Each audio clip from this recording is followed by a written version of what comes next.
The Nintendo DS. How many of you guys grew up playing Pokemon Diamond and Pearl, Heart Gold and Soul Silver, or even Black and White? Because I played all three of these, and I loved each and every one of them. The Nintendo DS era contains some of the best Pokemon games ever made in my opinion, and even if you didn't play them in their prime, each of these games still hold up beautifully, even to this day.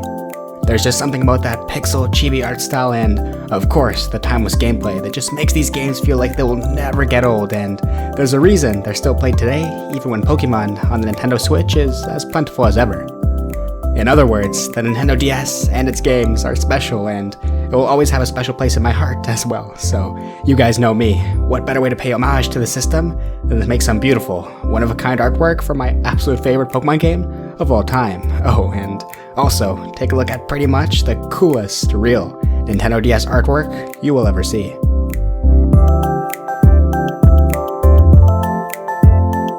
What's up guys, Pokemon here, and welcome to the next episode where today I've got something very interesting here that just arrived in the mail. What could it possibly be? We've got a regular cardboard box here on the outside, but on the inside we've got some very fancy looking packaging. I mean, even I know just as little as you guys do. Actually, I'm kidding. I know exactly what's in here, but I'm still super excited to see it, so let's go ahead and remove this wax seal. And that's right, in case the intro didn't give it away, this here is a Nintendo DS.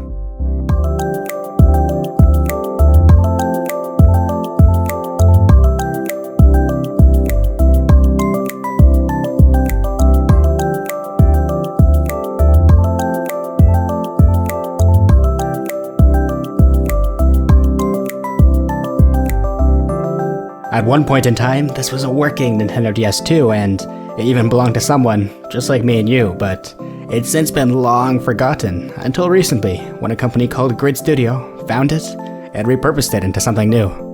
It was taken apart, cleaned, and framed, so that now it will sit on my wall and hit me with a wave of nostalgia every time I see it. Every classic deserves to be framed is their motto, and I couldn't agree more. They were also kind enough to send this specific DS to me for free, so thank you very much for that.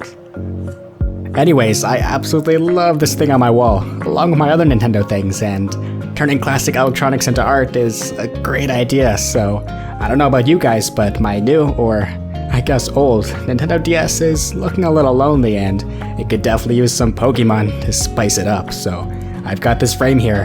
I've got a copy of Pokemon Soul Silver, and I've got some paint, and let's see what we can do. Alright, so taking inspiration from the Grid Studio, I'd like to display my all-time favorite Pokemon game, Pokemon Soul Silver, here. My favorite console with my favorite game. That's a match made in heaven, isn't it? Anyways, I did keep the original box from the game from my childhood, and I don't want to frame the cartridge because I do still like to play the game, and I don't know about buying another one, so the plan is to take this box, which is really nice looking and sparkly, and center that in this frame. That's not all though, because only that would be a little boring, so I will also be painting Pokemon Soul Silver themed art all around this box, turning all this white space into artwork. So here we go, let's get started.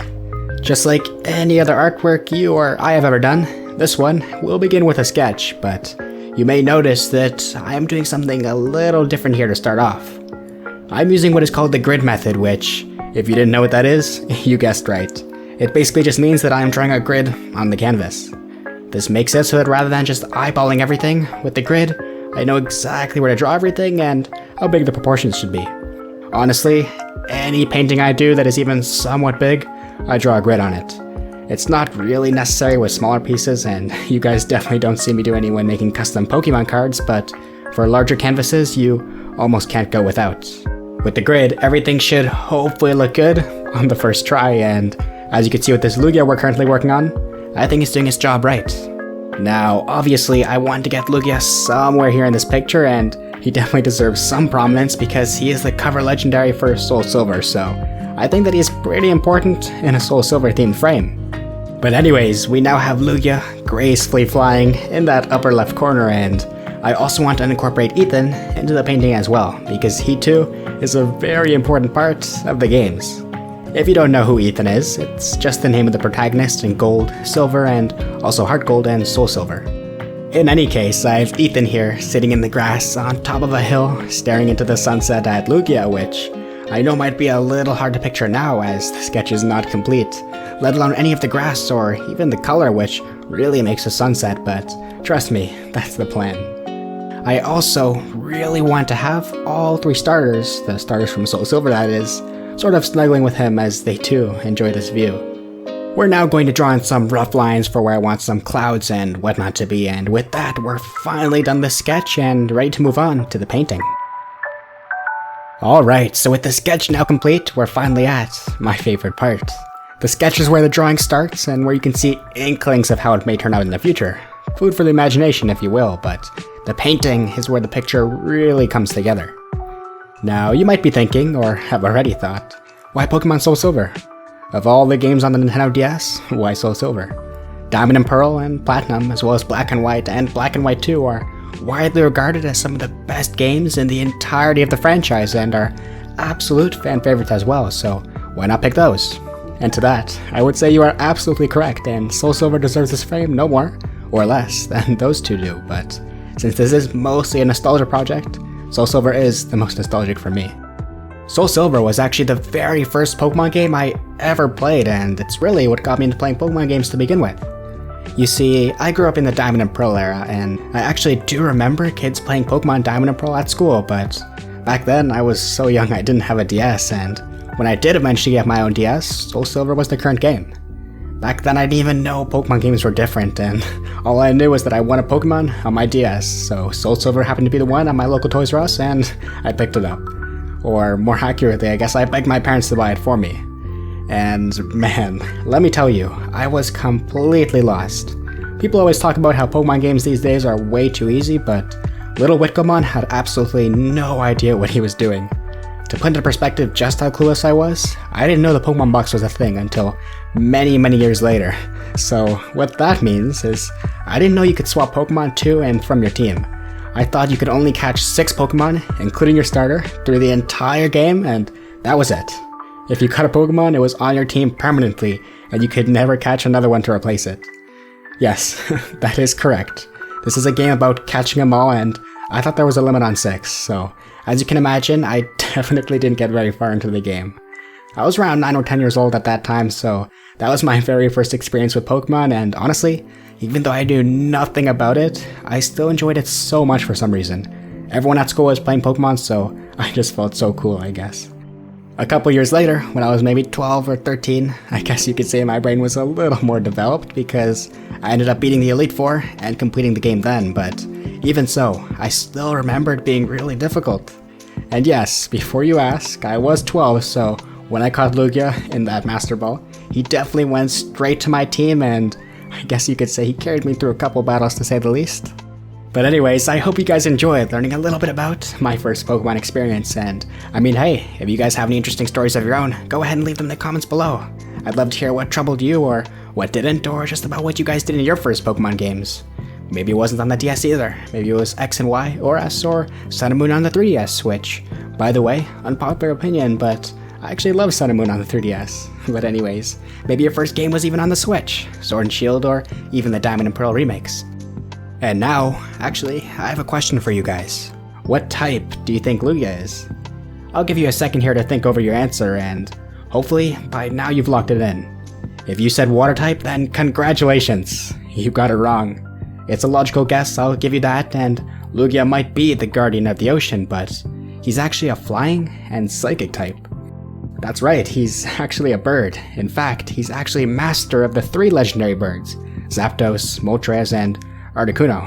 That's crazy, isn't it? And if you already knew that, I can already see you typing in the comments. Duh, of course, what kind of Pokemon fan are you? But honestly, even I had no idea about that before making this video.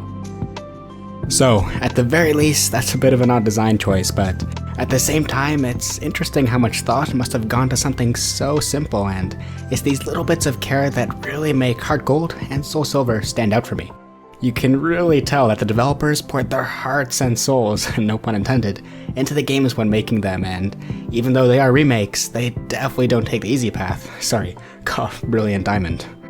But anyways, there's a lot that contributed to Heart Gold and Soul Silver being some of the absolute best. For starters, they had a really good base. It's true that the quality of games can often get distorted when viewed through rose-tinted glasses, and there are definitely many games that I probably think are a lot better than they really were, but that's not the case with Gold and Silver. Both when they came out and today, they were loved. The original Red and Blue games were great, but people often forget just how much the Gen 2 games, Gold and Silver, did for the series. They introduced so much that today we just take as standard and really don't think twice about. Color, for example, was actually a feature, but beyond that, Gold and Silver introduced dark and steel types, shinies, breeding, special attack and defense, a male or female protagonist, and even a real-time day and night cycle. Even crafting apricorn balls was introduced in Gen 2 and never brought back ever again. When you finally beat the game, you could even leave Johto entirely and start a brand new journey in the region of Kanto, gym leaders and all, or if you wanted, you could just explore it freely with your Johto team. No other game in the entirety of the franchise, even today, has such an ambitious post-game experience. And so, with all that said, Heart Gold and Soul Silver took Gold and Silver with all the amazing things they did and enhanced it. The story was improved, combining elements of Crystal and even changing some things like the Kimono Girls, but on top of that, the Pokeathlon was newly introduced, the Safari Zone was brought back, the Battle Frontier from Diamond and Pearl was even included, and honestly, there was so much quality of life changes too. You can't forget the Pokewalker either, which came bundled with every single copy of the game. Today, that would definitely be an extra charge, just like that Pokeball Joy-Con in Pokemon Let's Go Eevee and Pikachu. But that little Pokewalker was just so much fun, even though mine is long lost somewhere. You can interact with Pokemon in-game, and then even take them for a walk with you, physically, in the real world. Hey, don't laugh at me, that was really cool 10 years ago when Pokemon Go was not even remotely a thing.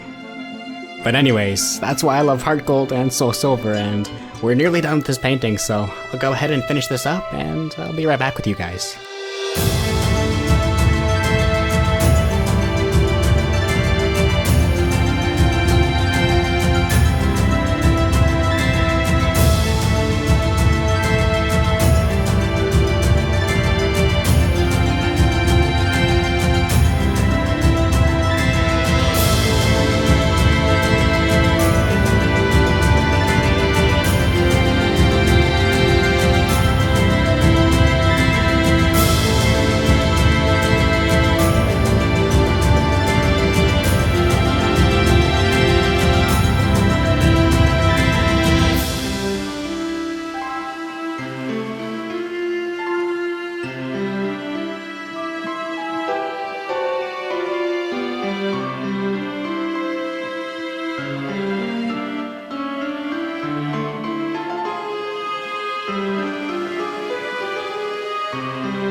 Alright, so there we have it. The painting is all done, and I think it's looking really nice. So to make our Grid Studio inspired Pokemon Soul Silver piece, that was the hard part, and now all that's left to do is to put it all together. So first, I'm going to go ahead and fasten my Pokemon Soul Silver box to the canvas. I'm thinking that I will secure it with tape, that is duct tape, only because I'm a collector and I couldn't bring myself to do something more permanent, so here we go. I'll go ahead and tape this up and it's all secured. Next, I'm going to position this canvas exactly where I want it, along the backing of the frame, and of course, you will notice that it is a perfect fit because I did make sure to measure it out before buying it. That would have been a bit of a problem if it was too big or too small-winded, but anyways, I'll go ahead and tape this on, and now, all I have to do is to put the glass over top with the frame and to hang it up on a wall. So there we have it. With that, I now have two gorgeous pieces of Nintendo DS artwork to hang up in my studio, along with my other Nintendo stuff, and probably to stare at 24/7.